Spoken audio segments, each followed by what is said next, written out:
Hi, hello friends. Welcome to ISE. Today our discussion TS Constable Mains Mock Test 19 Quant Explanation. Okay, see questions can చూస్తే first question.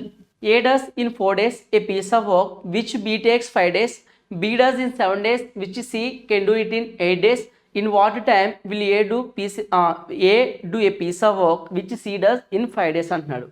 So ఇక్కడ మనకి ఏం చెప్తున్నాడంటే ఏనే candidate 4 days చేసే work ఏనే candidate 4 efficiency తోటి ఏ days అంటే 4 days చేస్తున్నాడు ఏనే ఎఫిషియన్సీతో ఆ వర్క్ ఎంతైతే ఉందో బి అనే క్యాండిడేట్ అదే వర్క్ని 5 days చేయగలుగుతాడంట.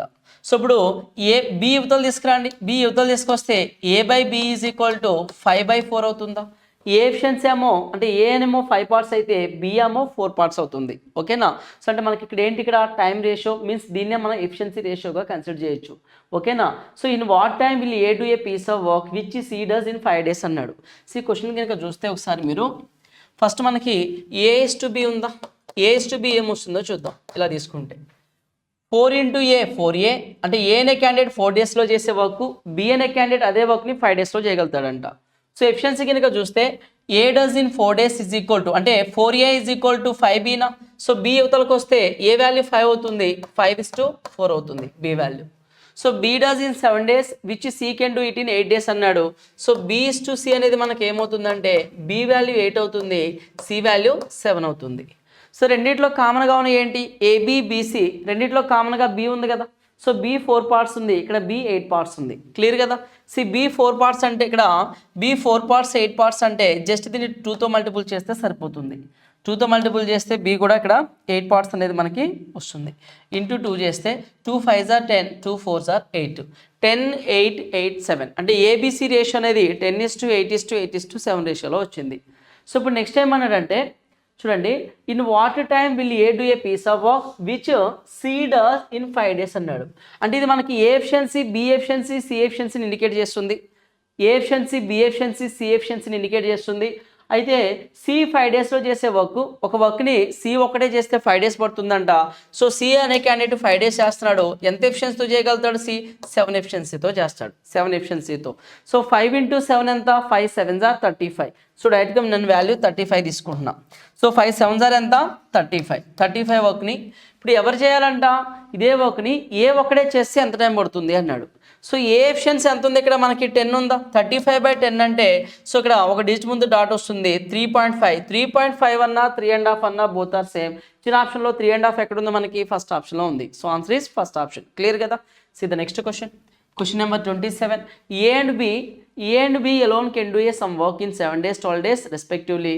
They work together for 3 days, after which A leaves. If B finishes the remaining work and work alone and gets 2,400 as wages, then find the wages that A should get అన్నాడు. So అంటే ఇక్కడ ఏం చెప్తాడంటే ఏ అనే candidate ఒక వర్క్ని 7 daysలో చేయగలుగుతాడంట. అదే వర్క్ని బి అనే క్యాండిడేట్ 12 daysలో చేస్తాడంట. ఓకేనా? వాళ్ళ ఎఫిషియన్సీ కనుక చూస్తే టైం రేషియోని రివర్స్ చేసి నీకు ఏమొస్తుంది, ఎఫిషియన్సీ రేషియో వస్తుంది. 12 7s are ఎంత, 84. టోటల్ వర్క్ నీకు ఎంత వస్తుంది, టైం ఇంటూ ఎఫిషియన్సీని వర్క్గా చెప్తాము. టైం ఇంటూ ఎఫిషియన్సీ ఏమవుతుంది, వర్క్ అవుతుంది. They work together for 3 days after A leaves అంట. ఇద్దరు కలిసి 3 days అంటే ఎంత ఎఫిషియన్సీతో చేస్తారు, 12 + 7 అంటే 19 ఎఫిషియన్సీ. 19 3s are ఎంత, 57. సో ఇద్దరు కలిసి 57 కంప్లీట్ చేశారు. ఇక మిగిలిపోయిన వర్క్ ఏముంది మనకి ఇక్కడ, సో ఇందులోంచి రౌండ్ ఫిగర్ 60 తీసేస్తే 24 + 3 27. సో 27 వరకు మిగిలిపోయింది. ఈ వర్క్ని ఎవరు చేస్తారంట చూడండి, B finishes the remaining work alone and gets 2,400 as wages అంట. అంటే రిమైనింగ్ వర్క్ని బి ఫినిష్ చేస్తుంది. ఓవరాల్గా బి చేసినందుకు బీకి వచ్చిన శాలరీ అంటే బీకి వచ్చిన ఆదాయం ఎంత అంటే 2,400 రూపీస్. వర్క్ చేసినందుకు వచ్చిన ఇన్కమ్ ఎంత, 2,400. అయితే ఏకి ఎంత ఇన్కమ్ వచ్చింది అన్నాడు. సో ఇన్ని కొంచెం అబ్జర్వ్ చేస్తే ఇద్దరు కలిసి స్టార్టింగ్ ఎన్ని డేస్ వర్క్ చేస్తున్నారు, 3 days వర్క్ చేస్తున్నారు కదా. ఇద్దరు కలిసి 3 days అంటే ఏ అనే క్యాండిడేట్ 12 ఎఫిషియన్సీతో 3 days చేస్తాడు, బి అనే క్యాండిడేట్ 7 ఎఫిషియన్సీతో 3 days చేస్తాడు. సో ఇద్దరు విడివిడిగా మనం ఆలోచిస్తే 7 ఎఫిషియన్సీ 3 days, 7 3s are ఎంత, 21 యూనిట్స్ వర్క్. 21 + 27 రెండు కలిపితే ఏమవుతుంది, 48 యూనిట్స్. స్టార్టింగ్లో 21, ఇప్పుడు 27. స్టార్టింగ్ ఇక్కడ మనకి బి అనే క్యాండిడేట్ స్టార్టింగ్ 21, ఇప్పుడు 27, ఓవరాల్గా ఎంత 48 యూనిట్స్ వర్క్ చేస్తున్నాడు. అందుకు గాను అతను తీసుకునే అమౌంట్ ఎంత 2400 అయితే సో ఏ అనే క్యాండిడేట్ ఎంత తీసుకుంటున్నాడు అన్నాడు. సో బీకి ఎంత వస్తే ఏకి ఎంత వస్తుంది. ఏ అనే క్యాండిడేట్ కేవలం 3 డేసే కదా వర్క్ చేసింది. 12 ఎఫిషియన్సీతో 12 3s ఆర్ ఎంత 36 యూనిట్స్ వరకు మాత్రమే చేస్తున్నాడు. సో 48లో హాఫ్ 24, 36లో హాఫ్ ఎంత 1800. సో ఏకి వచ్చే వాటా ఎంత అంటే ఏకి వచ్చేటువంటి ఇన్కమ్ ఎంత అంటే 1800 రూపీస్. ఓకేనా. సో ఆన్సర్ ఏమవుతుందంటే మనకి 4th option is the correct answer. Clear కదా. See the next question, question number 28. The ratio of income of 2 persons is 5:3. So 2 persons యొక్క ఇన్కమ్ రేషియో మనకి ఏమి ఇచ్చాడు 5:3 అని చెప్తున్నాడు. And their expenses are in the ratio 9:5 అని చెప్తున్నాడు. వాళ్ళ ఎక్స్పెన్సెస్ ఎలా ఉన్నాయంట 9:5 రేషియోలో ఉన్నాయి అంటున్నాడు. Find the income of each person if they save rupees 1300. ఒక క్యాండిడేట్ ఏమో 1300 సేవ్ చేస్తున్నాడు, మరో క్యాండిడేట్ 900 రూపీస్ని సేవ్ చేస్తున్నాడు. ఓకేనా. So incomes ratio, expenditure ratio, saving, individual savings అనేది ఇచ్చాడు. సో జనరల్గా మనకి ఎక్స్పెండిచర్ కన్నా ఇన్కమ్ ఎక్కువ ఉండాలి, కానీ ఇన్కమ్ కన్నా ఎక్స్పెండిచర్ ఎక్కువ ఉంది, పార్ట్స్లో ఎక్కువ ఉంది. సో ఇలాంటి ప్రొసీజర్ వచ్చినప్పుడు అంటే ఇలాంటి వే వచ్చినప్పుడు అంటే income ratio, expenditure ratio, savings అనేవి డిఫరెంట్గా ఇచ్చినప్పుడు జస్ట్ క్రాస్ మెథడ్ని మీరు అప్లై చేయండి. సో క్రాస్ మెథడ్ ఏంటంటే చూడండి, ఇక్కడ ఈ రెండింటిని మల్టిపుల్ చేయి. 5 5s ఆర్ ఎంత 25. నెక్స్ట్ 9 3s ఆర్ ఎంత 27. ఈ రెండింటికి డిఫరెన్స్ ఎన్ని పార్ట్స్ వస్తుంది 2 పార్ట్స్ వస్తుంది. ఆ డిఫరెన్స్ అనేది ఈ రెండు మల్టిపుల్ చేస్తే 13 5s ఆర్ ఎంత 6500. ఓకేనా. 9 9s ఆర్ ఎంత 8100. ఈ రెండింటికి మధ్య డిఫరెన్స్ ఎంత అంటే సో 65 81 అంటే ఇక్కడ ఒక 5 అంటే 7, 70 అంటే 11, 11 ప్లస్ 5 1600 వస్తుంది. ఓకేనా. సో 1600 డిఫరెన్స్ వస్తుంది చూడండి.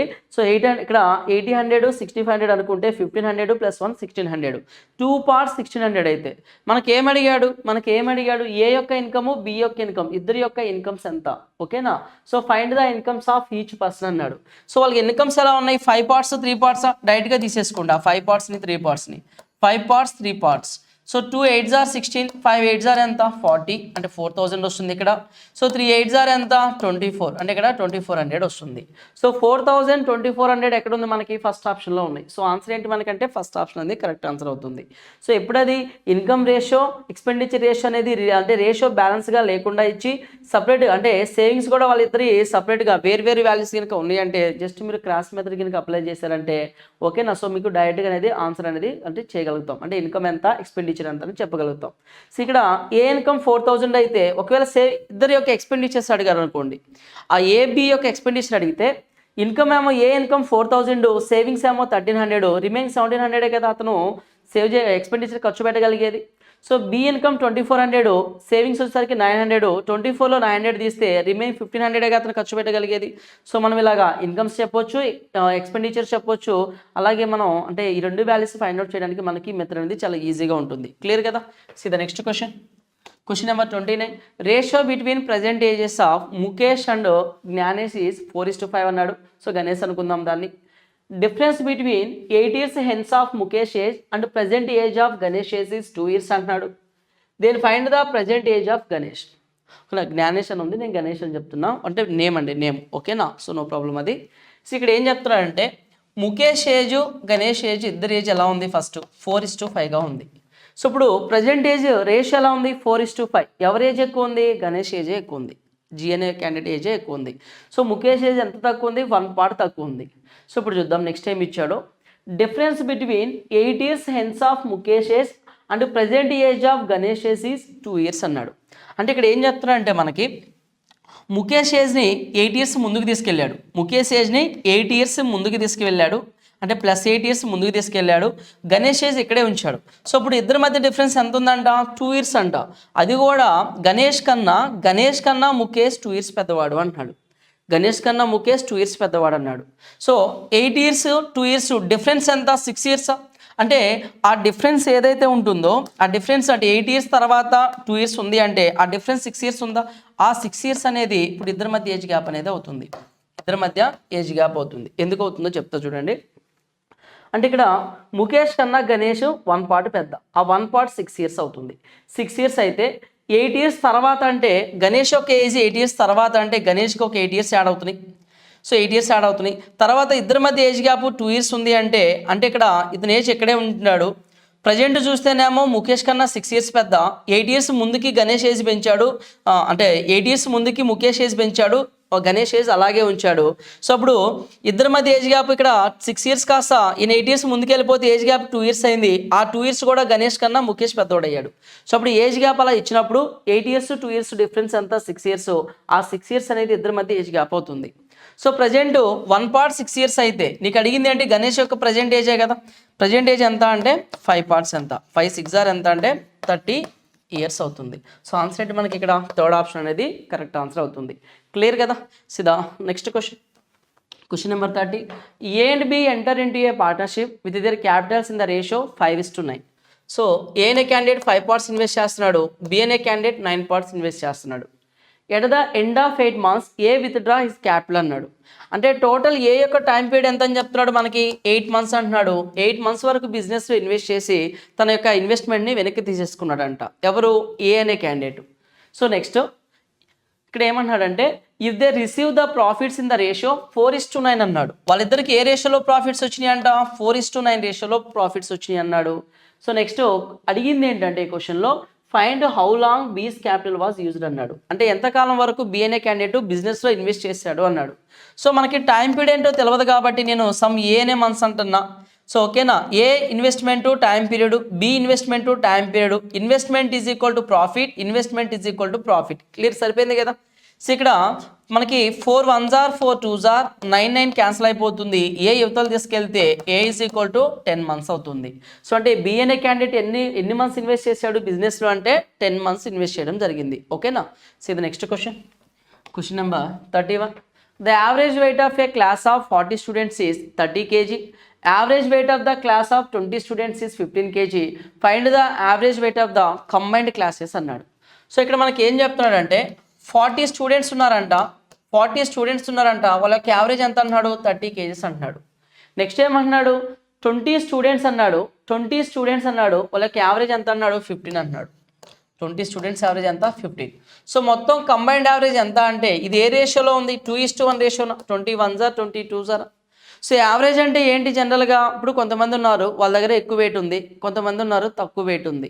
సో అందరూ కలిపి యావరేజ్ వెయిట్ ఎంత అంటే ఎక్కువ ఉన్న వాళ్ళు తక్కువ ఉన్న వాళ్ళకి ఇస్తారు, తక్కువ ఉన్న వాళ్ళు ఎక్కువ ఉన్న వాళ్ళకి షేర్ చేస్తారు. సో అప్పుడు ఈ 2 parts అనేది ఇటు వెళ్తుంది, ఈ 1 part అనేది ఇటు వస్తుంది. సో ఖచ్చితంగా మన యావరేజ్ 30 కన్నా తక్కువ 15 కన్నా ఎక్కువే ఉంటుంది. సో 30 కన్నా తక్కువ 15 కన్నా ఎక్కువ. సో ఖచ్చితంగా 15 అయితే కాదు మన ఆన్సర్. 30 కాదు 15 కాదు, 30కి తక్కువ 15కి ఎక్కువ. సో ఇక్కడ ఎన్ని పార్ట్స్ గ్యాప్ ఉంది, 1:2 అంటే 1:2 అంటే 3 parts గ్యాప్ ఉందా. 3 parts అనేది ఈ డిఫరెన్స్కి ఈక్వల్ అవుతుంది. సో 30 15 ఎంత డిఫరెన్స్, 15 అవుతుందా. 3 parts 15 అయితే మనకి 2 parts తీసుకుంటే 15కి యాడ్ చేస్తాం, 1 part తీసుకుంటే 30లోంచి తగ్గిస్తాం. సో ఇప్పుడు 2 parts యాడ్ చేయడం ఈజీ కదా. 3 5s 15, 2 5s 10.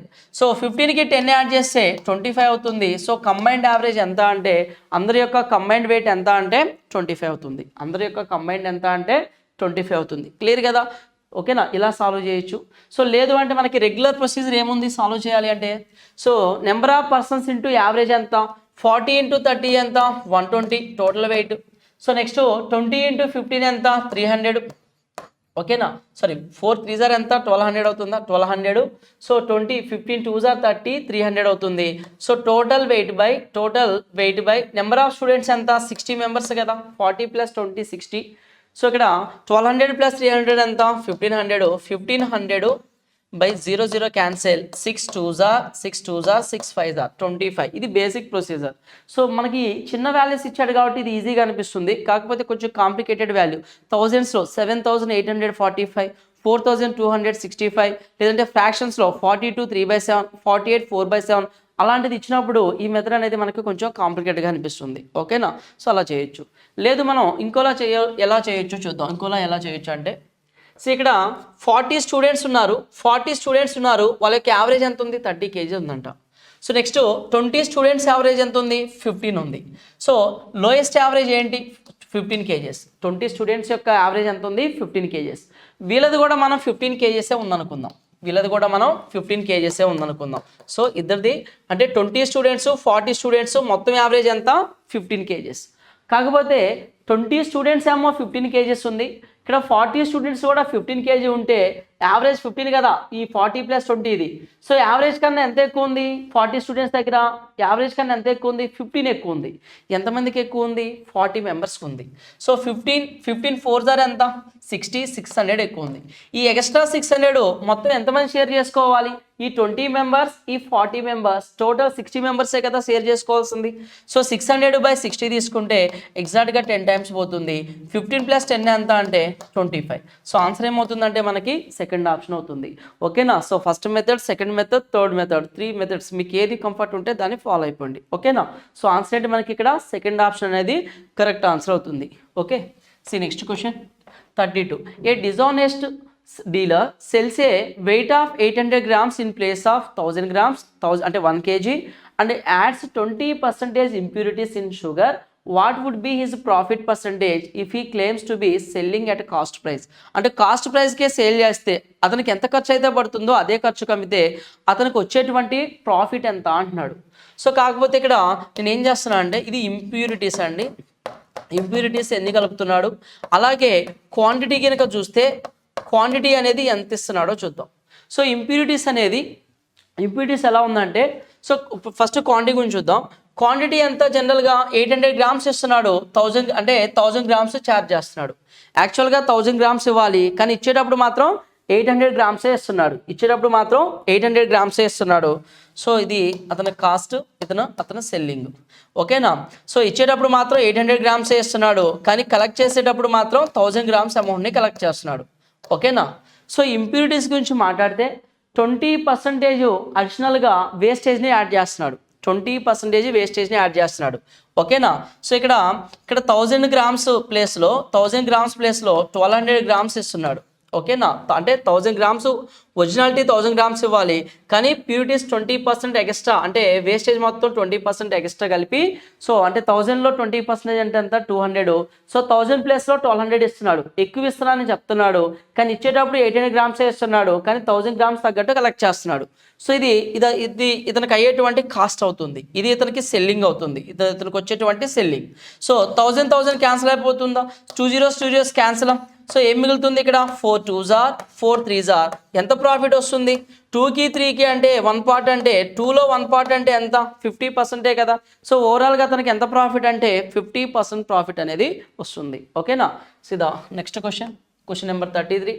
A man has 40 kg of tea, ఏ పార్ట్ ఆఫ్ విచ్ he sells at 5% loss, the rest at the cost price.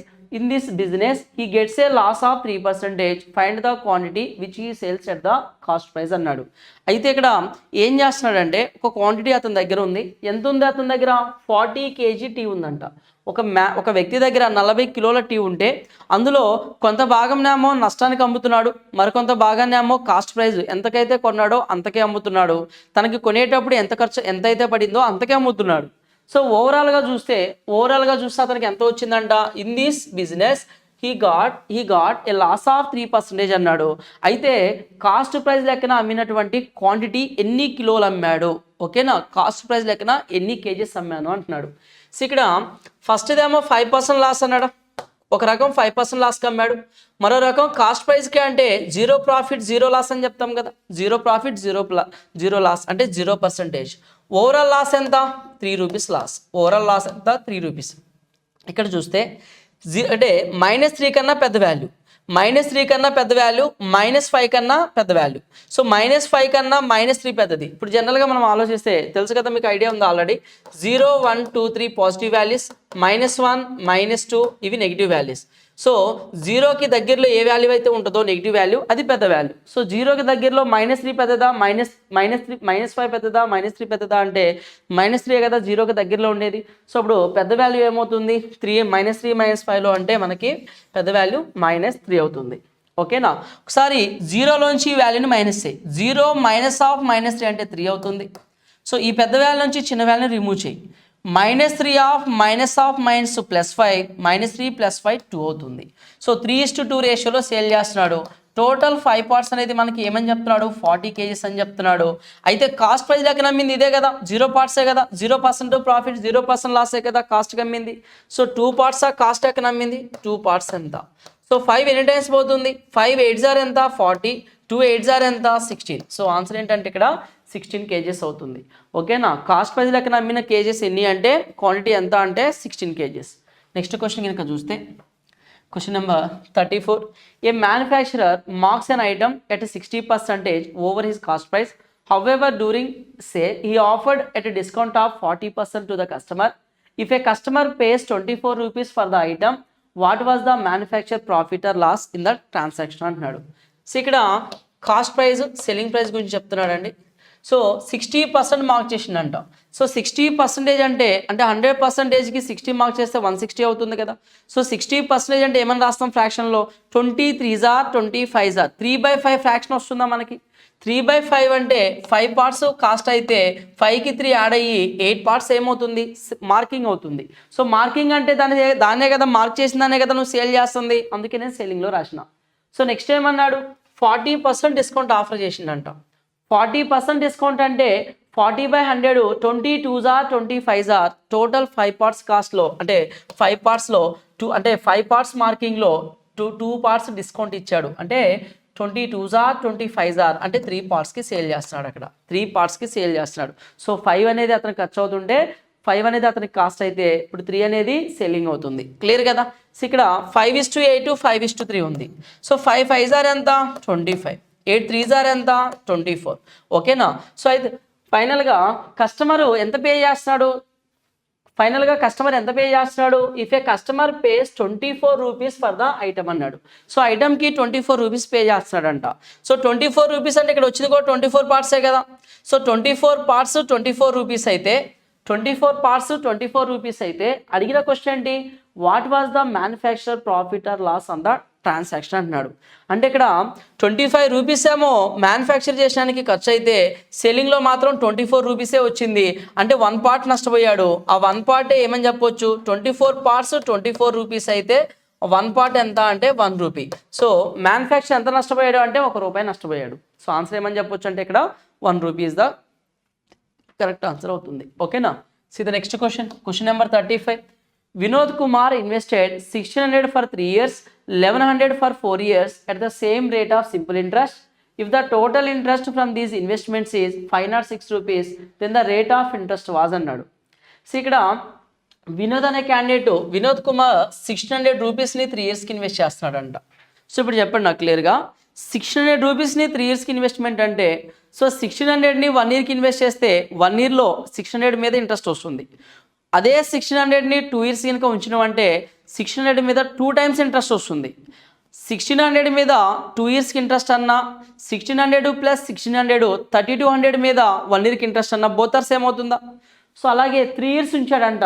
అప్పుడు 1600 ఇంటూ 3 అంటే 16 3s are ఎంత 4800. అంటే 4800 మీద 1 ఇయర్కి వచ్చే ఇంట్రెస్ట్ అన్నా 600 మీద 3 ఇయర్స్కి వచ్చే ఇంట్రెస్ట్ అన్నా both are సేమా.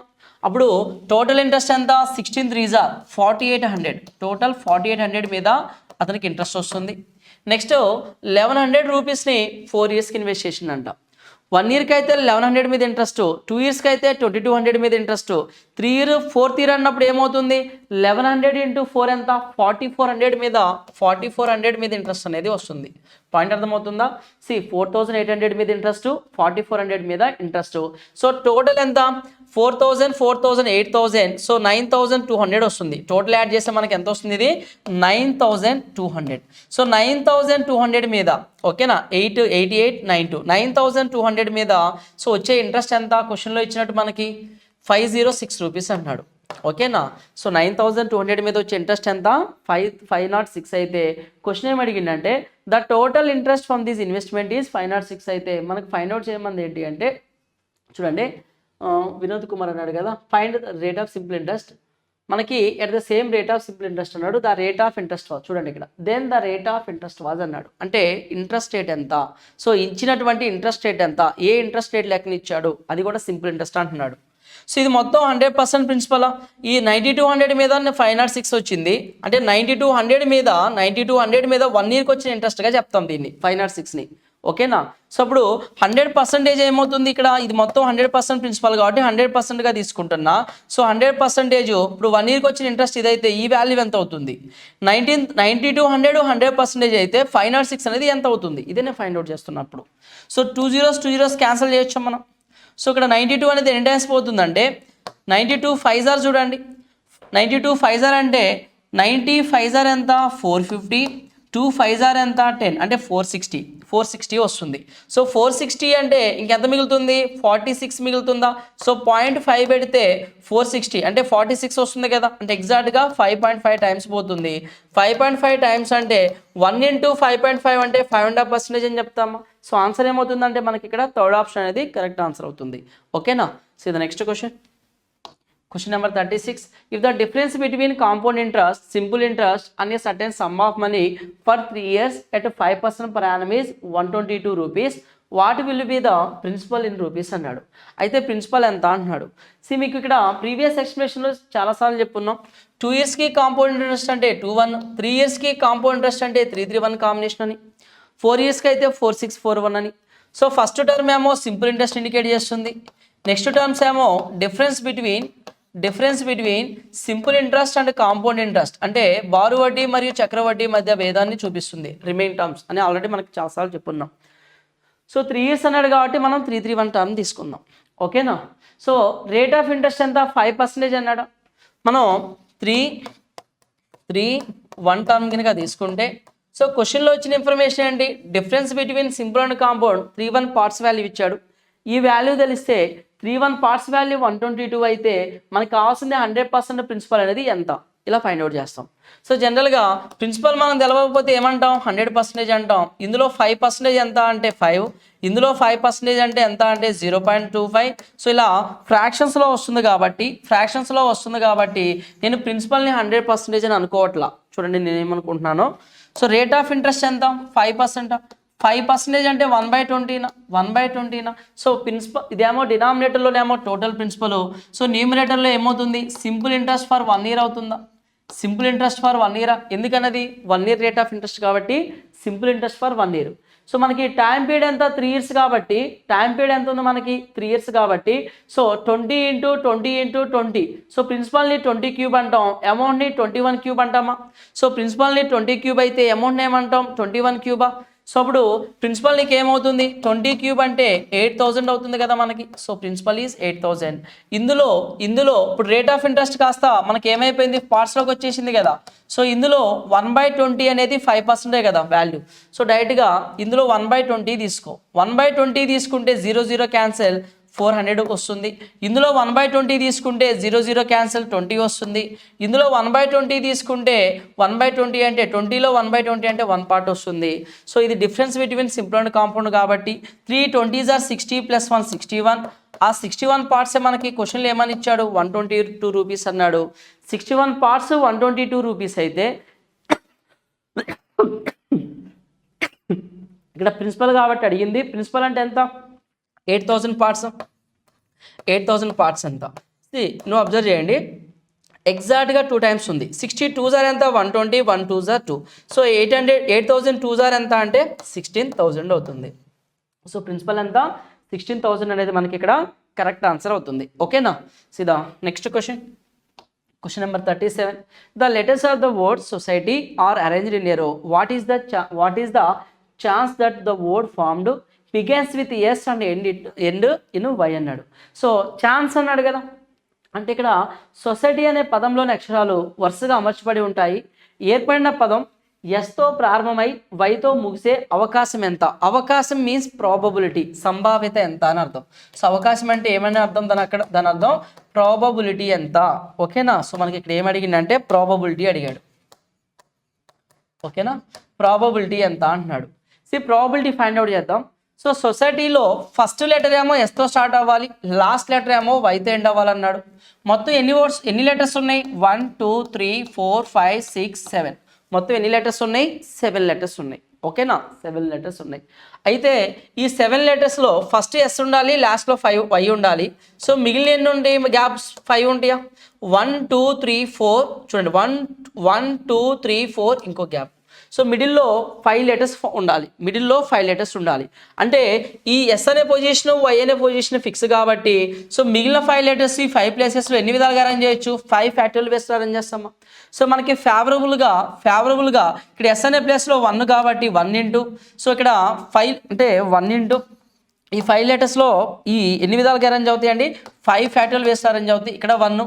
So 1 into 5 factorial అంటే మనకి ఫేవరబుల్గా న్యూమరేటర్లో 5 ఫ్యాక్టోరియల్ వస్తుంది. ఫేవరబుల్గా 5 ఫ్యాక్టోరియల్ తీసుకుంటాం. డినామినేటర్లో total possible outcomes, favourable outcomes by possible outcomes. So possible outcomes అంటే ఏంటి మనకి ఇక్కడ అంటే, సో మొత్తం 7 లెటర్స్ 7 ప్లేసెస్లో ఎన్ని వేస్లో అరేంజ్ చేయొచ్చు? 7 ఫ్యాక్టర్స్ వేస్లో అరేంజ్ చేస్తాం. So what is the probability? 5 factorial by 7 factorial. So answer is first option. ఓకేనా? See the next question. Question number 38. A jar of capacity 100 liters is completely filled with a mixture of milk and water in which the ratio of quantities of milk and water is 2:3 అన్నాడు. So ఇక్కడ మనకి milk and water first జార్లో 2:3 అన్నాడు. 5 parts 100 అయితే 5 20s are 100, 2 20s are 40, 3 20s are 60. Milk and water first జార్లో ఎలా ఉంది? 40 litres 60 litres. Direct నేను క్వాంటిటీలో కన్వర్ట్ చేసిన. నెక్స్ట్ ఏమన్నాడంటే 180 litres can contains alcohol water milk in the ratio అన్నాడు. ఆల్కహాల్ వాటర్ అండ్ మిల్క్ని 4:5:3 రేషియోలో కలిగి ఉందంట. 4 + 5 ఎంత? 9. 9 + 3 ఎంత? 12. ఓకేనా? సో 12 పార్ట్స్ 180 అయితే so 12 1s are 12, 12 5s are 15 times పోతుందా? సో ఒక్కొక్కటి తీసుకుంటే 15 4s are ఎంత? 60, 15 5s are ఎంత? 75, 15 3s are ఎంత? 45. సో మనకి ఇక్కడ ఆల్కహాల్ వాటర్ మిల్క్ అనేది 60, 75, 45 క్వాంటిటీ అనేది ఉంది. ఇంతవరకు క్లియర్ కదా? క్వశ్చన్ ఏమన్నాడంటే the given 2 mixtures are poured into a container. ఈ 2 మిక్చర్స్ని కొత్త కంటైనర్లో పోస్తే, థర్డ్ కంటైనర్లో పోస్తే find the ratio of the quantity of milk to that of alcohol అన్నాడు. సో మిల్క్కి ఆల్కహాల్కి గల రేషియో ఎంత అంటే, సో మిల్క్ ఆల్కహాల్. సో ఇందులో మిల్క్ 40, ఇక్కడ మిల్క్ 45. 40 + 45 ఎంత? 85 వస్తుంది. 85. సో నెక్స్ట్ ఆల్కహాల్ ఏమో ఇక్కడేమో 60 లీటర్స్ ఉంది. 60. సో ఇక్కడ ఏ టేబుల్ పోతుంది? 5 1s are 5 2s are 5 1s are 5 7s are 17:12 రేషియోలో ఉండడం జరుగుతుంది. సో 17:12 రేషియో ఎక్కడ ఉంది? మనకి ఫస్ట్ ఆప్షన్లో ఉంది. సో ఆన్సర్ ఏంటంటే ఫస్ట్ ఆప్షన్ అనేది మనకి ఇక్కడ కరెక్ట్ ఆన్సర్ అవుతుంది. ఓకేనా? See the next question. In a race of 240 meters, A beats C by 60 meters, C beats B by 80 meters. Find the distance by which A beats B అన్నాడు. So మనకి ఇక్కడ ఒక race జరుగుతుంది. 3 మెంబర్స్ మధ్య race జరుగుతుంది. First 2 members ఒక టీమ్గా వెళ్తున్నారు. ఫస్ట్ 2 మెంబర్స్ మధ్య రేస్ జరుగుతుంది. నెక్స్ట్ 2 మెంబర్స్ మధ్య రేస్ జరుగుతుంది. అయితే ఫైనల్గా ఏ అనే క్యాండిడేట్ బిని ఎంత డిస్టెన్స్ గ్యాప్తో ఓడించాడు అనేది మనకి ఇక్కడ అడిగాడు క్వశ్చన్. సో రేస్ యొక్క ట్రాక్ లెంత్ ఎంత? 240 meters. ఏకి సికి రేస్ జరిగింది. ఏ 240 meters వెళ్ళేటప్పటికి సి కేవలం 240లో ఒక 60 తక్కువ అంటే 180 meters వెళ్ళగలిగాడు. ఫస్ట్ ఏకి సికి జరిగితే ఏ అనే క్యాండిడేట్ సిని 60 meters డిస్టెన్స్ తేడాతో ఓడించాడు. క్లియర్ కదా?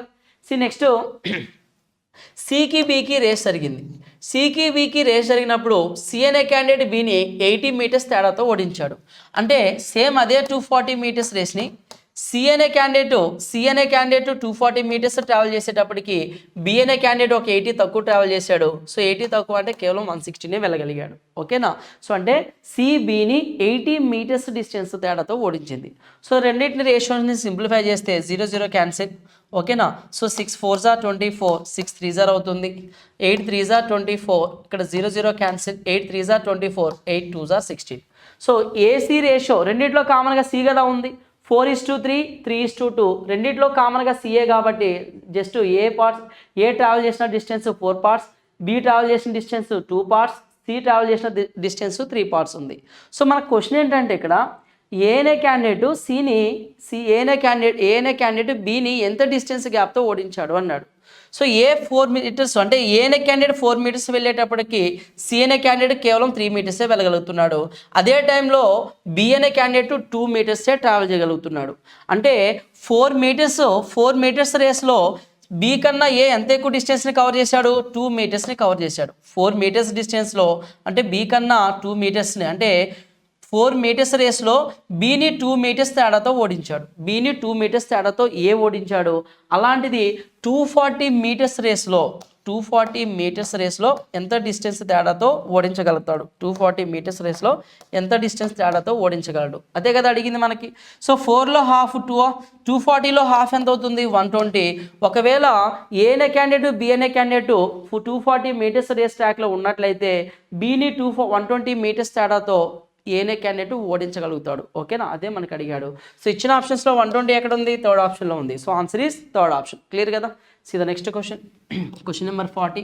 Two trains of same length but in different speeds pass a static pole in 4 seconds and 8 seconds respectively అన్నాడు. సో 2 ట్రైన్స్ యొక్క టైం రేషియో ఇచ్చాడు 4:8 అని. అప్పుడు స్పీడ్ రేషియో ఏమవుతుంది 4 1s are 4 2s are 2:1 అనేది మనకి ఏంటి ఇక్కడ స్పీడ్ రేషియో. టైం రేషియో ఇచ్చాడు, స్పీడ్ రేషియో వస్తుంది. In what time will they cross each other when they are moving in opposite direction అంటున్నాడు. సో ఇక్కడ speed into time distance, speed into time distance చూడండి. 2 trains of same length అన్నాడు. ఇదే మన main clue. Same length అన్నాడు. ఆ రెండిట్లో ఎటువంటి లెంత్ అంటే ఎటువంటి డిఫరెన్స్ లేదు లెంత్లో. ఫస్ట్ ట్రైన్ ఎంత లెంత్ అయితే ఉందో సెకండ్ ట్రైన్ అంతే లెంత్ ఉందంట. సో ఒకవేళ ఈ రెండు ఆపోజిట్ డైరెక్షన్లో క్రాస్ అయితే, ఆపోజిట్ డైరెక్షన్లో ఒకదానికి క్రాస్ అయితే ఎంత టైంకి ఒకదాన్ని ఒకటి ఓవర్టేక్ చేసుకుని వెళ్ళిపోతాయి అంటున్నాడు. సో ఇక్కడ speed into time first train distance, speed into time second train distance 4 2s are 8 8 1s are 8 8 + 8 ఎంత 16. సో ఆపోజిట్ కాబట్టి రిలేటెడ్ స్పీడ్ ఏమవుతుంది 3 అవుతుంది. సో 3 5s are 15 1 మిగులుతుంది. 3 3s are 5.33 సెకండ్స్ టైం అనేది పడుతుంది. సో ఆన్సర్ ఏంటంటే ఇక్కడ fourth option is the correct answer. ఓకేనా. క్వశ్చన్ నెంబర్ 41 కనుక చూస్తే 2 trains of the length 100 meters 150 meters respectively with different speeds pass a static pole in 1 minute 3 minutes respectively. In what time will they cross each other when they are moving in opposite direction అన్నాడు. So ఇక్కడ మనకి 2 trains ఉన్నాయి. First train length ఏమో 100 metres అంటున్నాడు, second train length ఏమో 150 metres అంటున్నాడు. అయితే ఆ 2 ట్రైన్స్ అనేవి ఒక స్టాటిక్ కరెంట్ పోల్ని ఒక పోల్ని క్రాస్ చేయడానికి ఫస్ట్ ట్రైన్కి 1 మినిట్ పడితే సెకండ్ ట్రైన్కి 3 మినిట్స్ పట్టిందంట. సో 1 మినిట్లో ట్రైను దాని లెంత్నే కవర్ చేస్తుంది. ఒక ట్రైన్ పోల్ని కవర్ చేసినా, పర్సన్ని కవర్ చేసినా, కిలోమీటర్ స్టోన్ని కవర్ చేసినా, ఓకేనా. సో అలాగే ఒక ట్రీని కవర్ చేసినా ట్రైన్ దాని యొక్క లెంత్ని కవర్ చేస్తుందని అర్థం. క్లియర్ కదా. ఇక్కడ 100 మీటర్స్ అంటే 100 మీటర్స్ 150 మీటర్స్ 1 మినిట్లో 100 మీటర్స్ కవర్ చేస్తుంది. 150 అంటే 3 మినిట్స్లో 150 మీటర్స్ని కవర్ చేస్తుంది. సో అలా మనకి రెండు ట్రైన్స్ యొక్క స్పీడ్స్ అనేది వస్తుంది. అయితే ఇక్కడ ఏమంటున్నాడంటే question in what time will they cross each other when they are moving in opposite direction అన్నాడు. ఒకవేళ 2 ట్రైన్స్ కనుక ఆపోజిట్ డైరెక్షన్లో వెళ్తే ఒకదానికొకటి ఎంత టైంకి క్రాస్ అవుతాయి అంటున్నాడు. సో ఇక్కడ 2 ట్రైన్స్ అనేవి ఆపోజిట్ డైరెక్షన్ వెళ్ళినా సేమ్ డైరెక్షన్ వెళ్ళినా ఆ 2 ట్రైన్స్ యొక్క లెంత్ను కదా కవర్ చేస్తుంది. సో 2 ట్రైన్స్ యొక్క లెంత్లు ఎలా ఉన్నాయి 100 మీటర్స్ 150 మీటర్స్ 250 మీటర్స్ వస్తుంది. టోటల్ లెంత్ ఎంత 250 మీటర్స్ కవర్ చేయాలి. సో ఆపోజిట్ డైరెక్షన్ కాబట్టి రిలేటివ్ స్పీడ్స్ ఏం చేస్తాం యాడ్ చేస్తాం. సో ఫస్ట్ ట్రైన్ స్పీడ్ ఎంత 100 మీటర్స్ని 1 మినిట్లో కవర్ చేస్తుంది కాబట్టి సో 100 మీటర్స్ పర్ మినిట్ అవుతుంది. 100 మీటర్ అంటే 100/1 అంటే 100 metre per minute. So second train speed ఎంత 150 మీటర్స్ని 3 మినిట్స్లో కవర్ చేస్తుంది అంటే డిస్టెన్స్ బై టైం స్పీడ్ అవుతుంది. 150/3 తీసుకుంటాం. 150/3 అంటే 350 టైమ్స్ పోతుంది. ఇక్కడ 50 మీటర్ పర్ మినిట్ వస్తుంది. 50 మీటర్ పర్ మినిట్. ఓకేనా. సో టోటల్ లెంత్ ఎంత అంటే 150 0 క్యాన్సిల్ అవుతుంది. 25/15 మీటర్ పర్ మినిట్. మీటర్ అంటే చూడండి ఇక్కడ ఇదేంది ఇది మనకి డిస్టెన్స్, ఇది మీటర్ పర్ మినిట్ అంటే సో మినిట్ పైకి వెళ్తుంది. 25/15 మినిట్స్ వచ్చింది. కానీ మనకు అడిగింది దేంట్లో ఆప్షన్స్ సెకండ్స్లో కదా అడిగింది. So 25/15 metre per minute, metre cancel అయితే మినిట్ పైకి వెళ్తుంది. ఆ మినిట్ కాస్త సెకండ్స్లో ఉండాలంటే ఇంటూ 60 చేయండి. 15 1s are 15 4s are 25 4s are ఎంత అంటే 100 సెకండ్స్. ఆ 2 ట్రైన్స్ ఆపోజిట్ డైరెక్షన్లో ఒకదానికొకటి క్రాస్ అవడానికి పట్టే టైం ఎంత అంటే 100 సెకండ్స్. ఓకేనా. సో మనకు ఆన్సర్ ఏంటంటే సెకండ్ ఆప్షన్ అనేది కరెక్ట్ ఆన్సర్ అవుతుంది. Okay. In a stream running at 2 km/h అంటే వాటర్ అనేది 2 వేగంతో నడుస్తుందంట, 2 వేగంతో వెళ్తుందంట వాటర్. 2 km/h వేగంతో ప్రవహిస్తుంది అన్నాడు. A motor boat goes 12 km up stream and back again to the starting point in 2.5 hours. Find the speed of the motor boat in still water అన్నాడు. So ఇక్కడ నీకు వాటర్ స్పీడ్ 2 అన్నాడు. So 12 kilometres up stream వెళ్తున్నాడు అంటే ఒక motor boat అనేది 12 kilometres up stream వెళ్తుంది అంటే ఆ వాటర్ స్పీడ్ ఓవర్కమ్ చేసుకుని వెళ్తుందా? Boat speed in still water అడిగాడు, నాకు ఎంతో తెలియదు కాబట్టి నేను some A kilometre per hour అని తీసుకుంటున్నా. X kilometre per hour, A kilometre per hour, P kilometre per అవర్గా తీసుకుంటున్నా. ఓకేనా? సో ఇక్కడ అప్ స్ట్రీమ్ అన్నప్పుడు వాటర్ స్పీడ్ ఓవర్కమ్ చేసుకుని వెళ్ళాలి కాబట్టి -2 అవుతుంది. డౌన్ స్ట్రీమ్ అదే డిస్టెన్స్ని వాటర్ స్పీడ్ యాడ్ అవుతుంది కాబట్టి డౌన్ స్ట్రీమ్ డైరెక్షన్లో A+2 అవుతుంది. సో టోటల్ ఎంత టైం పడుతుంది అంటే 2.5 hours టైం పడుతుంది. టోటల్ ఎంత టైం పడుతుంది? 2.5 అంటే 2.5 hours టైం అన్నాడు. సేమ్ ఇలాంటిది ఇచ్చినప్పుడు దీన్ని సింప్లిఫై చేస్తే నీకు ఏమవుతుందంటే ఒక క్వాడ్రాటిక్ ఈక్వేషన్ వస్తుంది. సో సింప్లిఫై చేయకుండా సో నార్మల్గానే చేయొచ్చు, లేదంటే సింప్లిఫై ఎలా చేసినా సరే నీకు ఏ వాల్యూ వస్తుంది. సో ఇక్కడ త్రూ ఆప్షన్ వెరిఫికేషన్ చేయడం అనేది కొంచెం బెస్ట్గా ఉంటుంది. ఆప్షన్ వెరిఫికేషన్ అనేది చూద్దాం. సో కాకపోతే ఇక్కడ A-2 A+2 సరే ఇక్కడ 12 కామన్ తీద్దాం మనం. 12 కామన్ తీస్తే 1/A-2 1/A+2 ఎల్సిఎం ఏమవుతుంది? A-2 A+2 అంటే A² - 4. సో ఇక్కడ A+2 ప్లస్ ఇక్కడ వచ్చేసరికి A-2 అవుతుంది. సో -2 క్యాన్సిల్ అయిపోతుంది. = 2 2s are 4 4 + 1 5 5/2 అవుతుంది. ఓకేనా? సో ఇక్కడ వాల్యూ A² - 4 అవతలకి వెళ్తుంది, ఇది అవతలకు వస్తుంది. ఇదంతా పెద్ద క్వాడ్రాటిక్ ఈక్వేషన్ ఫార్మేషన్ వస్తుంది. సో అందుకే ఇదంతా చేయకుండా త్రూ ఆప్షన్ వెరిఫికేషన్కి వెళ్తే మీకు చాలా ఈజీ అయిపోతుంది. అదేంటో చూద్దాం. ఓకేనా? నా స్పీడ్ నేను 15 అంటున్నా. సో మనకు అడిగింది ఏంటి? Find the speed of the motor boat in still water అన్నాడు. So still water boat speed ఎంత అంటే ఒరిజినల్ స్పీడ్ ఎంత అంటే ఏ అనుకున్నాం కదా మనం. ఒకవేళ బోట్ స్పీడ్ 15 అయితే సో 15 - 2 ఎంత? 13. సో 12 13 కాంబినేషన్లో డినామినేటర్లో ఖచ్చితంగా 13 మిగులుతుంది, కానీ డినామినేటర్లో 2నే ఉంది. సో ఆన్సర్ అయితే ఫస్ట్ ఆప్షన్ కాదు. నెక్స్ట్ ఒకవేళ నా speed boat speed in still water 12 km/h అనుకుంటున్నా. అప్పుడైతే ఏమవుతుంది నాకు ఇక్కడ? సో 12 - 2 అంటే ఎంత? 10 వస్తుంది. 12 + 2 అంటే ఎంత? 40. So 2 5s are 2 5s are 2 6s are వస్తుంది. సో అంటే డినామినేటర్లో నాకు 5 LCM వస్తుంది, అంటే 5 మల్టిపుల్ వస్తుంది. ఇక్కడ 2 7s are 2 6s are చేస్తున్నా. 5 7 అంటే 35 వస్తుంది, అంటే 5 మల్టిపులే డినామినేటర్లో వస్తుంది. కానీ 5 మల్టిపుల్ రాకూడదు, ఇక్కడ ఏముంది? 2 ఉంది కాబట్టి సో నా ఆన్సర్ అనేది ఈ ఆప్షన్ కూడా కాదు. క్లియర్ కదా? క్లియర్ కదా? ఇప్పుడు ఏమవుతుందో చూద్దాం. ఒకవేళ నా ఆన్సర్ 10 అనుకుంటే సో 10 - 2 ఎంత? 8. సో 10 + 2 ఎంత? 12. 12 1s are 12 1s are 1 hour. So 4 2s are 4 3s are 3/2 hours అంటే ఎంత? అంటే డిస్టెన్స్ బై ఇక్కడ మనకి ఏంటిది? డిస్టెన్స్ బై స్పీడ్ అంటే మనకు టైమే కదా వచ్చేది. 3/2 అంటే 1.5 hour 1 hour 1 hour 1.5 hour 2.5 hours సరిపోయిందా? సో అప్పుడు boat speed in still water అంటే మనకి ఏమని తెలుస్తుంది? 10 km/h అవుతుంది. త్రూ ఆప్షన్ వెరిఫికేషన్ అంటే ఇలాంటి సమ్స్ వచ్చినప్పుడు ఆప్షన్ వెరిఫికేషన్కి వెళ్ళడం బెటర్. ఎందుకు అంటే ఇందాక ప్రొసీజర్ చూశారు కదా, క్వాడ్రాటిక్ ఈక్వేషన్ వస్తుంది, దానికి రూట్స్ ఫైండ్ అవుట్ చేయాలి, లెంతీ అయిపోతుంది. కాబట్టి త్రూ ఆప్షన్ వెరిఫికేషన్కి వెళ్తే ఈజీగా నువ్వు స్పీడ్గా చెక్ చేయగలిగితే తొందరగా అయిపోతుంది సొల్యూషన్ అనేది. క్లియర్ కదా? So the next question 43. The denominator of a fraction is 4 more than twice the numerator అన్నాడు. Next when the numerator is increased by 3 denominator is decreased by 3 the fraction becomes 2/3 అన్నాడు. What is the difference between the denominator and the numerator of original fraction అన్నాడు.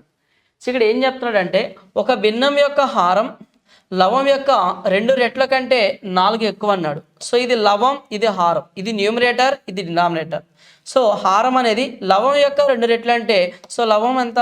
లవం ఏ అనుకుంటే so డినామినేటర్లో ఈ లవానికి 2 times ఉండి అంటే హారంలో ఈ లవానికి 2 times ఉండి ఒక 4 ఎక్కువ అంట. సో న్యూమరేటర్ వాల్యూకి డినామినేటర్ వాల్యూ ఎలా ఉందంట? న్యూమరేటర్ వాల్యూకి 2 times ఉంటూ ఒక 4 ఎక్కువ ఉంది అన్నాడు. ఓకేనా? ఇది ఒరిజినల్ ఫ్రాక్షన్. ఈ ఫ్రాక్షన్కి ఏం చేస్తున్నాడంటే వాడు ఈ ఫ్రాక్షన్కి చూడండి ఏం చేస్తున్నాడు. when the numerator is increased by 3 అంటున్నాడు, దీన్ని 3తో ఇంక్రీజ్ చేస్తున్నాడు. ఇట్ ఈస్ ఇంక్రీజ్డ్ బై 3 అంటున్నాడు. ఓకేనా? 3తో ఇంక్రీజ్ చేస్తున్నాడు. And denominator is decreased by numerator is increased by 3 denominator is decreased by 3 అంటున్నాడు. సో డినామినేటర్లోంచి 3 తగ్గిస్తున్నాడు. ఇలా తగ్గించగా ఏర్పడేటువంటి రిజల్ట్ ఫ్రాక్షన్ ఎలా ఉందంట? 2/3 అని చెప్తున్నాడు. రిజల్ట్ ఫ్రాక్షన్ అంతా 2/3. సింప్లిఫై కనుక చేస్తే 4లోంచి 3 పోతే 1, 3 × a 3a అవుతుందా? So 3a, 3 3s are 9, 2 2s are 4a, 2 1s are 2. So A is equal to 8 అవుతుంది. So A is equal to ఎంత వస్తుంది నీకు 7 వస్తుంది. సో 3 అవతలకి వెళ్తే ఏ, 2 అవతలకి వస్తే 7. సో ఏ వాల్యూ నీకు ఎంత వచ్చింది ఇక్కడ 7 వచ్చింది. క్లియర్ కదా, ఏ వాల్యూ ఎంత వచ్చింది 7 వచ్చింది. సో నీకు ఏమడిగాడు అసలు భిన్నం యొక్క లవ మరియు హారంల మధ్య డిఫరెన్స్ ఎంత అంటే ఒరిజినల్ ఫ్రాక్షన్ యొక్క న్యూమరేటర్ డినామినేటర్ మరియు న్యూమినేటర్ మధ్య డిఫరెన్స్ ఎంత అని అడిగాడు. సో ఏ వాల్యూ 7 అంటే ఒరిజినల్ ఫ్రాక్షన్ ఏంటి 7/2 × 7, 2 7s are ఎంత 14 + 4 ఎంత 18 వస్తుంది. సో న్యూమరేటర్కి డినామినేటర్కి డిఫరెన్స్ అడిగాడు కాబట్టి 18కి 7కి డిఫరెన్స్ ఎంత అంటే 11. సో మన ఆన్సర్ ఏంటి సెకండ్ ఆప్షన్ అనేది కరెక్ట్ ఆన్సర్ అవుతుంది. ఓకేనా. So the next question, question number 44. A divisor is 15 times the quotient and 3 times the remainder. If the remainder is 40, find the dividend అన్నాడు. ఓకేనా. సో మనకి డివిడెండ్ అనేది ఎలా తెలుస్తుంది, డివిడెండ్ అనేది so dividend is equal to divisor into quotient plus remainder. Dividend అంటే విభాజకం, ఇదేంటంటే మనకి సో ఇది విభాజకం అవుతుంది, భాగాఫలం అవుతుంది, శేషం అవుతుంది. డి అంటే డివిజన్ అంటే ఏంటి విభాజకం, భాగాఫలం, శేషం. ఇదేంటి విభాజితం అవుతుంది. తెలుగుగా ఉంటే రాసుకుంటే అక్కడ విభాజితం ఈజ్ ఈక్వల్ టు విభాజకం ఇంటూ భాగాఫలం ప్లస్ శేషం. ఓకేనా. ఇక్కడ చూస్తే మనకి divisor is 15 times the quotient అన్నాడు, కోషంట్కి 15 times అన్నాడు. ఓకేనా. సో కోషంట్కి ఎంత 15 times ఉందంట. నెక్స్ట్ 3 times ద రిమైండర్ అన్నాడు. సో అదే డివిజర్ అనేది రిమైండర్కి 3 times అవుతుంది అన్నాడు. డివిజర్ అనేది 15 times కోషంట్ అన్నాడు, లేదా అదే డివిజర్ అనేది 3 times రిమైండర్కి ఈక్వల్ అంటున్నాడు. క్లియర్ కదా. సో నెక్స్ట్ ఏం ఇచ్చాడు, ఇఫ్ ద రిమైండర్ ఈజ్ 40 అన్నాడు. సో రిమైండర్ కనుక 40 అయితే 3 × 40 ఎంత 120నా. సో అప్పుడు 120 అనేది డివిజర్ అయిపోతుందా. సో రిమైండర్ నీకు 40 ఇచ్చాడు, ఇక్కడ నేను 40 తీసేసుకుంటున్నా. రిమైండర్ అంతా 40 కాబట్టి 40 తీసుకుంటున్నా. So next 3 × 40 120. ఆ 120 అనేది ఇప్పుడు చూడండి d is equal to 15q అన్నా, d is equal to 3r అన్నా, బోత్ ఆర్ సేమ్. సో అప్పుడు డివిజన్ నీకు ఎంత వచ్చింది 120 వచ్చింది. డివిజన్ ఎంత వచ్చింది 120. సో ఇప్పుడు 15 అనేది ఎన్ని టైమ్స్ పోతుంది 15 8 సారా. ఇప్పుడు దీని నుంచి కోషంట్ 8 అని వస్తుంది కదా. సో ఇప్పుడు 120 × 8 ప్లస్ 40. సో ఇప్పుడు మనకు కావాల్సింది డివిడెండ్ కదా. 12 8 సార్ ఎంత 960 + 40 ఎంత అంటే 1000 అవుతుంది. సో డివిడెండ్ ఎంత అంటే 1000 అనేది అవుతుంది. సో మన answer is fourth option. See the next question. The sum of the difference and difference between the LCM and HCF of two numbers is 512 and 496 respectively. If one number is 72, then the other number is అన్నాడు. So మనకి two numbers యొక్క product అనేది ఆ two numbers యొక్క ఎల్సిఎంకి ఆ two numbers యొక్క హెచ్సిఎఫ్కి ప్రోడక్ట్కి equal అవుతుందా. ఎప్పుడైనా సరే టూ నెంబర్స్ యొక్క ప్రోడక్ట్ ఆ టూ నెంబర్స్ యొక్క ఎల్సిఎం ఆ టూ నెంబర్స్ యొక్క హెచ్సిఎఫ్కి ఈక్వల్ అవుతుంది. ఒక నెంబర్ ఇచ్చాడు, మరో నెంబర్ ఎంత అన్నాడు. ఇక్కడ చూస్తే sum difference of LCM and HCF అన్నాడు. సో ఇక్కడ ఎల్సిఎం హెచ్సిఎఫ్ మధ్య సమ్ముకి ఎంత అన్నాడు. ఎల్సిఎం మరియు హెచ్సిఎఫ్ యొక్క సమ్ ఎంత అన్నాడు క్వశ్చన్లో 496 512 అంటున్నాడు. సమ్ ఎంత ఎల్సిఎం మరియు హెచ్సిఎఫ్ యొక్క సమ్ ఎంత ఇచ్చాడు 512 ఇచ్చాడు. అలాగే ఎల్సిఎం మైనస్ హెచ్సిఎఫ్ డిఫరెన్స్ ఎంత ఇచ్చాడు మనకి. ఎల్సిఎం మైనస్ హెచ్సిఎఫ్ యొక్క డిఫరెన్స్ ఎంత అంటే 496 అని చెప్తున్నాడు. 496 ఓకేనా. సో ఎల్సిఎం హెచ్సిఎఫ్ సమ్ ఎంత 512, ఎల్సిఎం మైనస్ హెచ్సిఎఫ్ ఎంత 496. చూడండి హెచ్సిఎఫ్ కన్నా ఎల్సిఎం ఎంత ఎక్కువ ఉంది, హెచ్సిఎఫ్ కన్నా ఎల్సిఎం ఎంత ఎక్కువ ఉంది 496 ఎక్కువ ఉంది. హెచ్సిఎఫ్ కన్నా ఎల్సిఎం ఎంత ఎక్కువ ఉంది 496 ఎక్కువ ఉంది. సో నేను ఏం చేస్తున్నా అంటే ఈ టోటల్ సమ్లో నుంచి 496 రిమూవ్ చేయి. అంటే మిగిలింది ఎంత అంటే ఇక 16 మిగులుతుంది. ఆ 16ని ఇద్దరికి ఈక్వల్ చేయి. ఇక్కడ హెచ్సిఎఫ్కి 8 అవుతుంది, ఇతనికి 8 + 496 ఓకేనా. 496 + 8 అవుతుంది. పాయింట్ అర్థమవుతుందా. సో ఎల్సిఎం మైనస్ హెచ్సిఎఫ్ అంటే దాని అర్థం ఏంటి, హెచ్సిఎఫ్ కన్నా ఎల్సిఎం 496 ఎక్కువ అని. ఈ సమ్లో 496 పక్కన పెడితే 16 మిగులుతుంది. ఆ 16ని ఇద్దరికి ఈక్వల్గా షేర్ చేస్తే హెచ్సిఎఫ్ 8 తీసుకుంటాడు, ఎల్సిఎం 8 తీసుకుంటాడు. సో హెచ్సిఎఫ్ కన్నా 496 ఎక్కువ కాబట్టి అప్పుడు ఎల్సిఎం ఏమవుతుంది. సో 496 + 8 అంటే సో 504 చూడండి 504 అవుతుంది. సో ఇప్పుడు నీకు ఎల్సిఎం ఎంత వచ్చింది 504 వచ్చింది, హెచ్సిఎఫ్ ఎంత వచ్చింది 8 వచ్చింది. 8 ఎన్ని టైమ్స్ పోతుంది 9 టైమ్స్. సో 9 5 9 ఇక్కడ 9 5 45 9 6 ఓకే 9 6 54. బి వాల్యూ ఎంత అంటే సెకండ్ వాల్యూ ఎంత అంటే ఒక నెంబర్ ఇచ్చాడు కదా, మరో నెంబర్ ఎంత అంటే 56 అవుతుంది. So answer is fourth option. Clear కదా. See the next question. Question number 46. The upper part of the tree broken over by the wind make an angle of 60 degrees with the ground. The distance between the root and the point where the top of the tree touches the ground is 25 meters. What was the height of the tree అన్నాడు. అయితే tree యొక్క height ఎంత అంటున్నాడు. So ఇక్కడ మనకి ఏమన్నాడంటే upper part of the broken upper part of the tree broken over the wind అన్నాడు. So ఒక ట్రీ ఉందండి, ఒక ట్రీ యొక్క హైటు. సో ఇక్కడ నుంచి ఈ పార్ట్ అంతా బ్రేక్ అయిపోయి కింద వాలిందంట. ఓకేనా. ఇది మొత్తం ఒక చెట్టు అనుకుంటే చెట్టులో కొంత పై భాగము ఇరిగిపోయి నేలను వాలింది. ఎంత డిగ్రీతో వాలిందంట, ఎంత ఇంక్లినేషన్తో ఉందంట గ్రౌండ్కి 60 డిగ్రీ ఇంక్లినేషన్ అని చెప్తున్నాడు. ఎంత ఇంక్లినేషను 60 డిగ్రీ ఇంక్లినేషన్ అంటున్నాడు. అయితే ఇక్కడ నెక్స్ట్ ఏం ఇచ్చారంటే the distance between the route point and wear the top of the tree touches. ఇక్కడ రూట్ పాయింట్ ట్రీ యొక్క టాప్ ఏంటి, ఇదే కదా, ఇక్కడే కదా టచ్ అయింది. ఈ రెండింటి మధ్య డిస్టెన్స్ ఎంత ఇచ్చాడు మనకి 25 మీటర్స్ అన్నాడు. సో ఈ డిస్టెన్స్ ఎంత 25 మీటర్స్ అని చెప్తున్నాడు. ఓకేనా. సో చెట్టు అనేది ఇలా హైట్గా ఉంది, ఇలా సగం ఇరిగిపడి అంటే పై భాగం ఇరిగి కింద ఇలా అనుకుందంట నేలని. ఎంత ఇంక్లినేషన్తో 60 డిగ్రీ ఇంక్లినేషన్తో అన్నాడు. చెట్టు యొక్క వేర్ల నుంచి కొన ఉంటుంది కదా, కొన నెలను అనుకున్న దానికి మధ్య దూరం ఇచ్చాడు 25 మీటర్స్ అని చెప్తున్నాడు. ఓకేనా. సో నెక్స్ట్ టైం ఇచ్చిందంటే what was the height of the tree అన్నాడు. ట్రీ యొక్క హైట్ అంటే ఈ లెంత్ ప్లస్ ఈ లెంత్ టోటల్ ఎంత. ఇక్కడ నువ్వు అబ్జర్వ్ చేస్తే ఇది ఒక రైట్ యాంగిల్ ట్రయాంగిల్. ఈ 90కి ఇక్కడ 90 డిగ్రీ 60 డిగ్రీ ఉందంటే ఇక్కడ ఎంత ఉన్నట్టు 30 డిగ్రీనా. సో 30కి ఆపోజిట్ 1 పార్ట్, 60కి ఆపోజిట్ √3 ఉంటుందా. సో 90కి ఆపోజిట్ 2 పార్ట్స్. మనకు కావాల్సింది ఏంటి, ఈ √3 ప్లస్ ఈ 2 పార్ట్స్, ఈ వాల్యూ కావాలి. సో మన క్లూ ప్రకారం 1 పార్ట్ 25 అని క్లియర్గా తెలుస్తుందా. ఓకేనా. సో డేటాలో చూడండి, ఇక్కడ 1 పార్ట్ ఎంత అని చెప్తున్నాడు 25 మీటర్స్ అంటున్నాడు. అప్పుడు ఫస్ట్ ఈ పార్ట్ కనుక్కుందామా. 2 పార్ట్స్ ఎంత 50 మీటర్స్. 2 పార్ట్స్ ఎంత 50 మీటర్స్. సో నీకు 1 పార్ట్ 25 అయితే √3 పార్ట్స్ ఎంత. √3 పార్ట్స్ అంటే ఇక్కడ మొత్తం మనకి మీటర్లోనే ఇచ్చాడు, అంటే √3లలో ఇవ్వాల. కానీ రూట్ వాల్యూ ఏమి ఇచ్చాడు మనకి 1.732 అన్నాడు. సో 1 అనేది 25 మీటర్స్ అయితే √3 అంటే ఎంత 1.732 ఇంటూ 25. ఓకేనా. సో 25 1 జార్ ఎంత 25, ఇక్కడ 25 యాడ్ అవుతుంది, ప్లస్ 25 4 జార్ 100 అంటే 10, 25 3 జార్ 75 అంటే మనకి ఏమవుతుంది 10.75. ఇక్కడ మనకి సో ఇక్కడ చూడండి 0.7 ఇంటూ 25 తీసుకుంటే 25 4 జార్ 100, 25 3 జార్ 75 అంటే 17 పాయింట్స్ చేంజ్ వస్తుంది. 25 3 జార్ ఎంత 75 అంటే 17.5. సో 50 ప్లస్ 25 ఎంత 75 ప్లస్ 10 85 ప్లస్ 7 ఎంత 92.5. సో ఇచ్చిన ఆప్షన్స్లో 92.5 చేంజ్లో మన ఆన్సర్ ఉండాలి. సో 92.5 చేంజ్లో ఉన్న ఆప్షన్ ఏంటంటే 93.3. అంటే నేను అప్రాక్సిమేట్గా క్యాలిక్యులేట్ చేసిన ఇక్కడ 1.73 అంటే ఇక్కడ ఈ లెంత్ √3 వాల్యూ ఎంత వస్తుందంటే 1.732 ఇంటూ 25 తీసుకుంటే 25 ప్లస్ 17.5 అప్రాక్సిమేట్గా చూసుకుంటే సో 92 పాయింట్ చేంజ్లో ఉండాలి. 92 పాయింట్ రేంజ్లో ఉన్న ఆప్షన్ ఏముంది 93.3 మీటర్స్. సో ఆన్సర్ ఏంటంటే మనకి ఇక్కడ సెకండ్ అనేది కరెక్ట్ ఆన్సర్ అవుతుంది, second option. Okay. Next question కనుక చూస్తే 47. The area of 3 adjacent faces of a cuboidal tank are 3 metres square, 12 metres square, 16 metres square.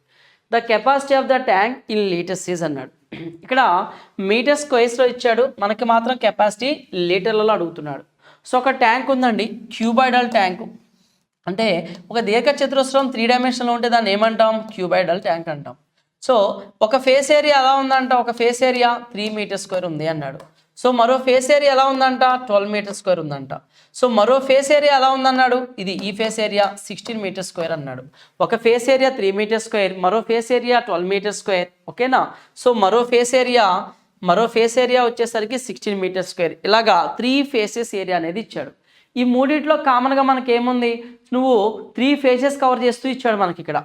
ఓకేనా. ఇలా 3 ఫేసెస్ని కవర్ చేస్తూ ఇచ్చాడు. సో ప్రతి దాంట్లో LBBHHL ఈ LBBHHL అనేది అన్నింటిలో కామన్గా ఉందా. సో LBBHLHL ఓకేనా. So length width, so length height width clear కదా. So LBBHHL.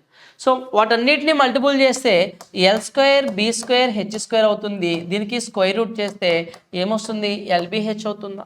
సో దీనికి స్క్వేర్ రూట్ చేస్తే L into B into H. L into B into H అనేది ఏంటి, మనకి వాల్యూమ్ ఆఫ్ ద ట్యాంక్. అంటే వాల్యూమ్ అన్నా కెపాసిటీ అన్నా బోత్ ఆర్ సేమ్ కదా.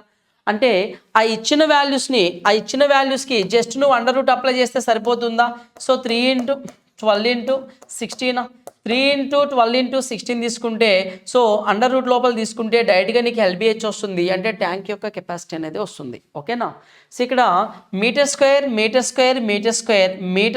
మీటర్ పవర్ ఆఫ్ 6 అవుతుంది. ఆ 6లోంచి ఒక అంటే 6 అంటే 3 రెండు సెట్స్ కదా. సో స్క్వేర్ రూట్ కాబట్టి ఆర్డర్ 2 కాబట్టి మీటర్ క్యూబ్ బయటకు వస్తుంది. m పవర్ 6 నుంచి m క్యూబ్ బయటకు వస్తుంది. సో ఓకేనా. సో 12 3 ఎంత 36 అంటే ఈ రెండింటి నుంచి 6 ఇంటూ 6 అని రాయొచ్చు. సో 16 స్క్వేర్ అంటే 16 అంటే 4 స్క్వేరా, అంటే 6 ఇంటూ 6లోంచి ఒక 6 బయటకు వస్తుంది. 4లోంచి అంటే 4 ఇంటూ 4 ఇక్కడ 4 ఇంటూ 4లోంచి ఒక 4 బయటకు వస్తుంది. 6 4 ఎంత 24. సో 24 మీటర్ క్యూబ్ అవుతుంది. 24 మీటర్ క్యూబ్ అనేది మనకి ఆ ట్యాంక్ కెపాసిటీ అవుతుంది. కానీ జనరల్గా మనకి ఏమని తెలుసు, ఒక మీటర్ క్యూబ్ అంటే మనకి ఎన్ని లీటర్స్ అని తెలుసు, జనరల్గా 1000 లీటర్స్ అని మనకు ఐడియా ఉంది కదా. ఒక metre cube is equal to 1000 litres అని మనకు తెలుసు. ఓకేనా. సో అప్పుడు ఇక్కడ మీటర్ క్యూబ్ ఉన్న చోట నువ్వు డైరెక్ట్గా సో ఇంటూ 1000 చేస్తే 24,000 లీటర్స్ అవుతుందా. సో ట్యాంక్ కెపాసిటీ ఎంత అంటే 24,000 లీటర్స్ అవుతుంది. 24,000 లీటర్స్. ఓకేనా. సో ఆన్సర్ ఏంటంటే మనకి సెకండ్ ఆప్షన్ అనేది కరెక్ట్ ఆన్సర్ అవుతుంది. See the next question number 48. A wire when bent in the form of a square, అంటే ఒక వైర్ని స్క్వేర్ షేప్లో కనుక నువ్వు బెండ్ చేస్తే encloses a region of area 121 centimetre అన్నాడు. ఒక వైర్ని నువ్వు స్క్వేర్ షేప్లోకి నువ్వు బెండ్ చేస్తే దాని ఏరియా ఎలా అవుతుందంట 121 అవుతుందంట.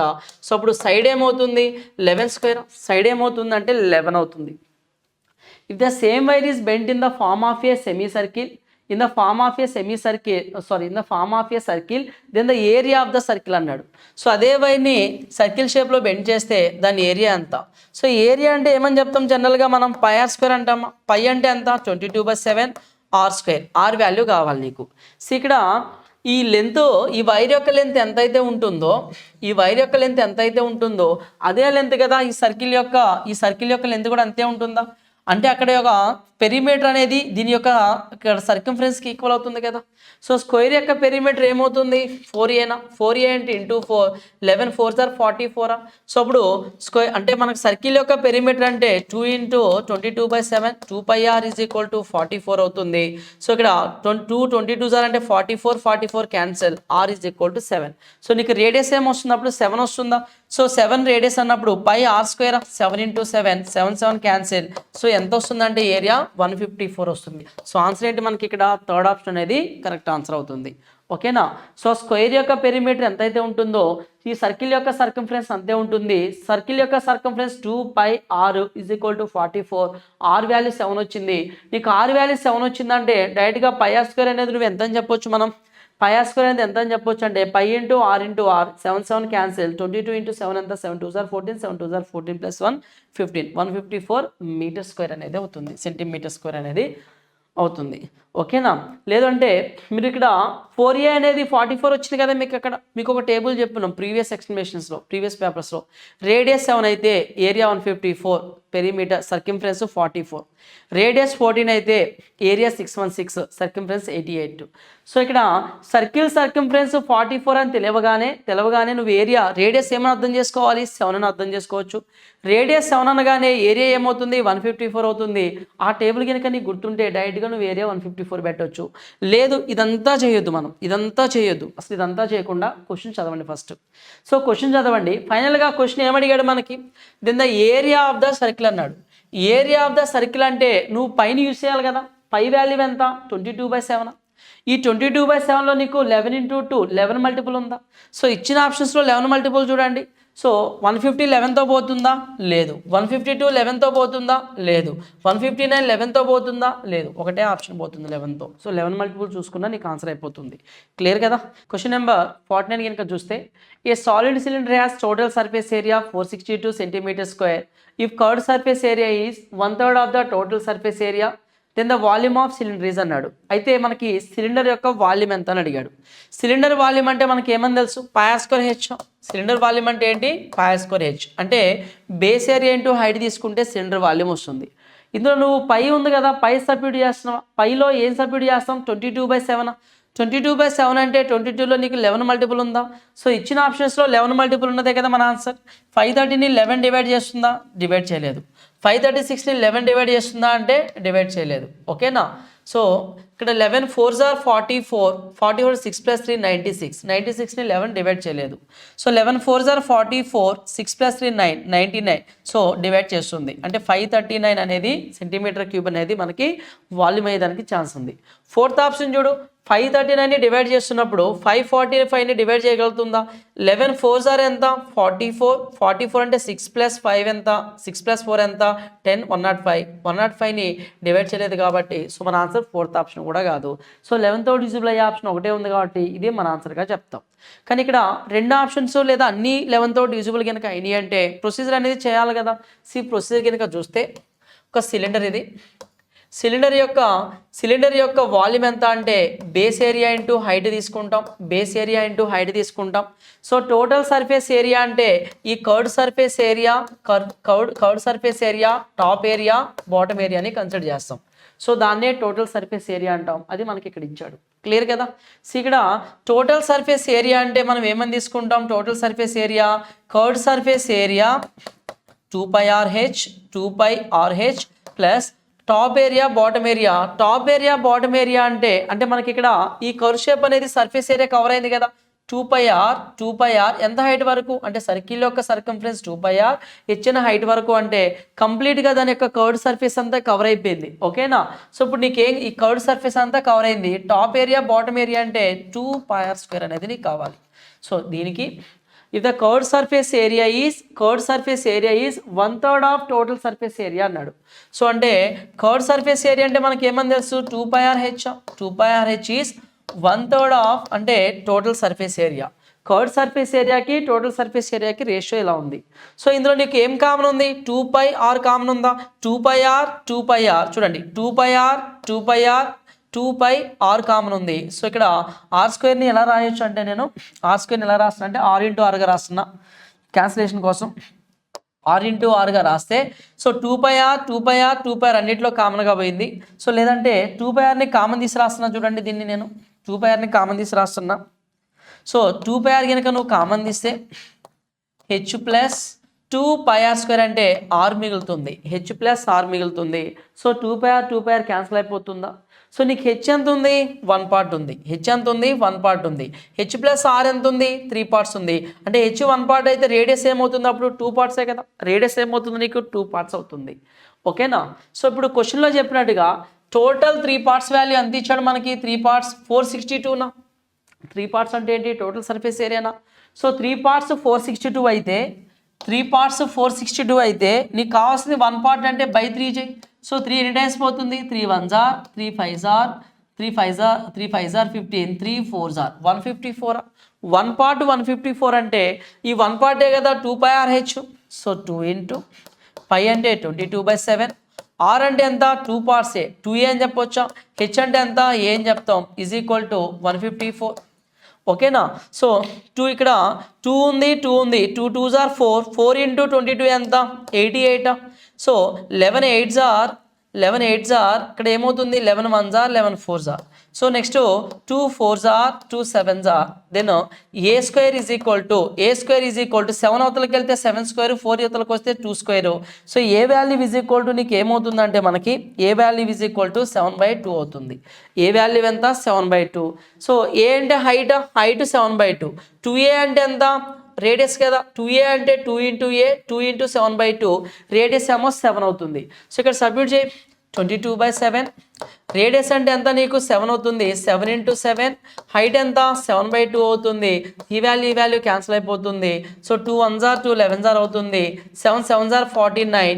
యూనిట్ డిజిట్ 9 ఉన్న ఆప్షన్ ఏముంది మనకి, ఒకటే ఉంది. సో ఆన్సర్ ఏమవుతుందంటే 539 అవుతుంది. So answer is 539. So third option అనేది కరెక్ట్ ఆన్సర్ అవుతుంది.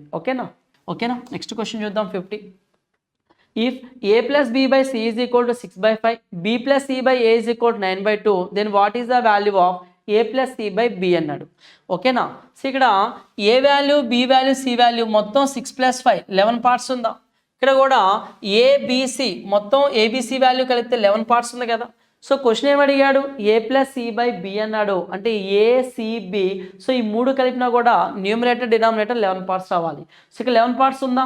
లేదు. ఇక్కడ 11 పార్ట్స్ ఉంది, యాడ్ చేస్తే లేదు. ఇక్కడ 10 ఉంది, 11 రావట్లా, ఒక్క చోటే 11 పార్ట్స్ వస్తుంది. సో ఆన్సర్ ఏంటి? 4th ఆప్షన్ అవుతుంది. ఓకేనా? సో ఇక్కడ ప్రొసీజర్ కనుక చేస్తే ఆన్సర్ ఏమో డైరెక్ట్గా 4 పార్ట్స్ అని పెట్టేయచ్చు. 4th option A plus B by C is equal to 6/5 అన్నాడు. ఓకేనా? Next B plus C by A is equal to 9/2 అన్నాడు. అంటే డైరెక్ట్గా సి వాల్యూ 5 అయితే ఏ వాల్యూ 2 అవుతుంది, సి వాల్యూ 5 అయితే బి వాల్యూ ఎంత? 4 అవుతుంది. సో సి వాల్యూ 2 అయితే బి వాల్యూ 4. సరిపోయిందా? ఈ వాల్యూస్ సబ్స్టిట్యూట్ చేసినా నీకు 7/11 వస్తుంది.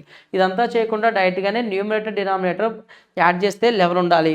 ఒకవేళ అలాంటి ఆప్షన్స్ 2 ఉన్నాయంటే ఇలా తీసేసుకోండి. సో న్యూమరేటర్లో ఏ ప్లస్ సి ఉండాలి. ఏ ప్లస్ సి అంటే ఏ పార్ట్స్ ఎంత? 2 ఉంది, సి వాల్యూ 5 ఉంది. 2 + 5 ఎంత? 7. సో బి వాల్యూ 4, డినామినేటర్లో 4, 7/4 ఇస్ ద కరెక్ట్ ఆన్సర్. ఓకేనా?